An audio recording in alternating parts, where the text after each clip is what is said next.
हरि ओम.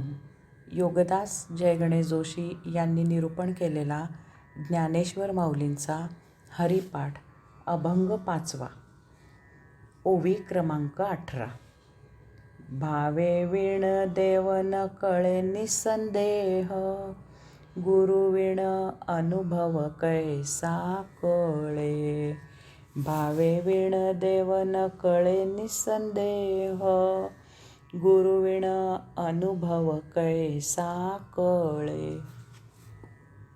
श्री ज्ञानेश्वर माऊली सांगत आहेत की भावे विण देव न कळे निसंदेह. भावभक्ती नसेल तर आत्मज्ञान होणे शक्य नाही. परमात्म्याबद्दल भक्तिभाव नसेल तर परमात्मा म्हणजे काय तेच समजणार नाही. परमात्मा म्हणजे काय तेच जर उमजले नाही तर परमात्म्याची उपासना होणार नाही. ते साधकाला सांगत आहेत की याबाबत तू मनामध्ये जरासुद्धा शंका आणू नकोस. परमात्म्यावर भावभक्ती, श्रद्धा, प्रेम नसेल तर परमात्मा प्रसन्न होणे शक्य नाही. त्यांनी निस्संदेह असा शब्द वापरला आहे कारण श्री ज्ञानेश्वर माऊलींची ही स्वानुभूती आहे. भावभक्ती असल्याशिवाय परमात्मा जाणणे, आत्मभान येणे केवळ अशक्य आहे. कारण परमात्म्यावर भावभक्ती असेल तरच साधक आत्ममय होईल, तरच तो परमात्म्याच्याच तदाकार होईल, तरच तो आत्मरूप होईल. तसेच जसा भाव तसा देव असतो. यास्तव भावभक्ती काये वाचे मने असावी लागते. सर्वप्रथम मनात भक्तिभाव प्रसवावा लागतो. भक्ती मनापासून पाजरायला पाहिजे.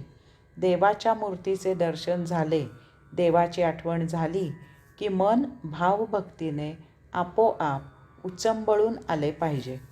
भावभक्ती हा सक्तीचा विषय नाही. देखल्या देवाला दंडवत घालणे उपयोगाचे नाही. देवदर्शनाने, त्या दर्शनाच्या नुसत्या आठवणीने दोन हस्तक आपोआप जोडले जाऊन मस्तक सहजच नत झाले पाहिजेत. तसेच जो भाव मनात तोच भाव वाणीने प्रकट व्हायला पाहिजे. समोरून एखादा आला की मनात त्याच्याबद्दल अपशब्द हासडून प्रत्यक्षात मात्र हात जोडून वा वा, आपल्या दर्शनाचा अलभ्य लाभ झाला, हे व्यवहारात किंवा राजकारणात चालत असले तरी ते अध्यात्मात, भावभक्तीत उपयोगाचे नाही. हात जोडले जाऊन मस्तक नत होता होताच मुखाने आपोआप हरि ओम असे आले पाहिजे. भावभक्ती शरीराच्या रोमारोमात, रंध्रारंध्रात भिनली पाहिजे.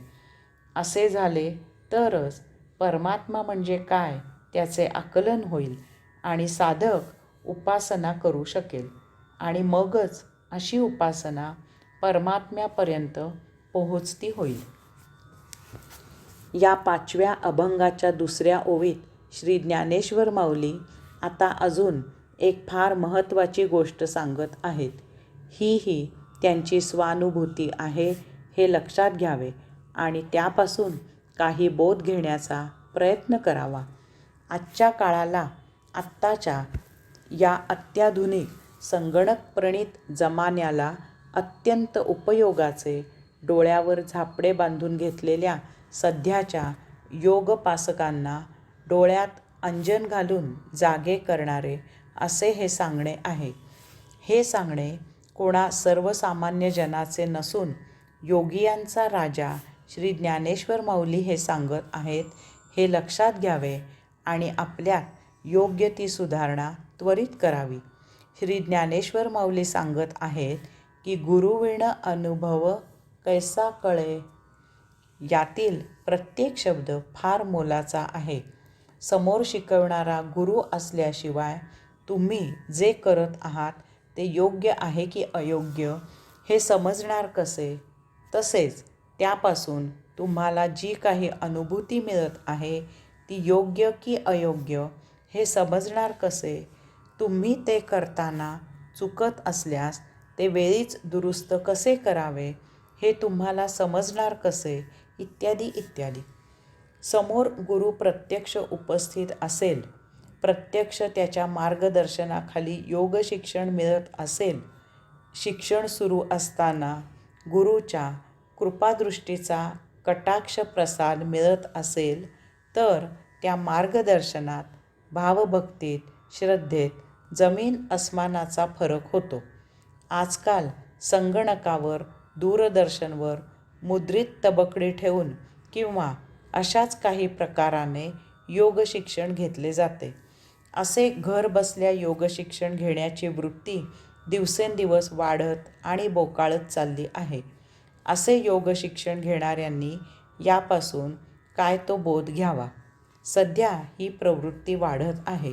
श्री ज्ञानेश्वर माऊलींनी शेकडो वर्षापूर्वीच हे गुरुमहात्म्य सांगून ठेवले आहे. श्री ज्ञानेश्वर माऊलींनी त्यांचे सांगायचे काम केले आहे. ते ऐकायचे की नाही हे ज्याचे त्याने ठरवावे. हरि ओम.